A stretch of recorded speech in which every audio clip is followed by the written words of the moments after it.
ఒక చిత్రకారుడు తన స్టూడియో కిటికీ నుంచి వీధిలో మట్టిలో ముడుచుకొని పడుకొని ఉన్న ఒక నిరుపేద వ్యక్తిని చూశాడు.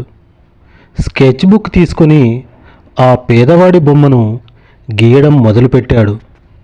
బొమ్మ గీయడం పూర్తయ్యేసరికి అది పూర్తి భిన్నంగా ఉంది. పేదవాడి ముఖంలో ముడతలు మాయమయ్యాయి. వీధిలో ముడుచుకొని పడుకున్న పేదవాడికి బొమ్మలో పేదవాడికి చాలా తేడా ఉంది. బొమ్మలో పేదవాడు రొమ్ము విరుచుకొని నిటారుగా నిలబడి ఉన్నాడు. బొమ్మ గీయడం పూర్తి కాగానే చిత్రకారుడు వీధిలోకి పరిగెత్తుకెళ్ళి పేదవాడితో, ఇదిగో నీ బొమ్మనే గీశాను చూడు అన్నాడు. దాన్ని చూసిన పేదవాడు, అయ్యా నేను మీకిలా కనిపించానా అని ప్రశ్నించాడు.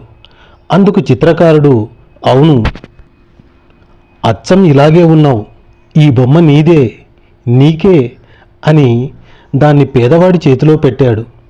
అంతే, గబుక్కున ఆ పేదవాడు లేచి నిటారుగా నిలబడి, మీకు నేను ఇలాగే కనబడితే ఇకపై నేను ఇలాగే ఉంటాను, ఈ మురికిలోకి మళ్ళీ రాను అన్నాడు.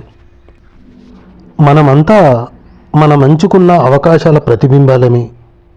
ఒకవేళ మన ప్రతిబింబం మనకే నచ్చకపోతే ప్రతిభ ద్వారా కొత్త అవకాశాలను ఎంచుకొని దాని రూపాన్ని మనమే పునర్లిఖించుకోవాలి.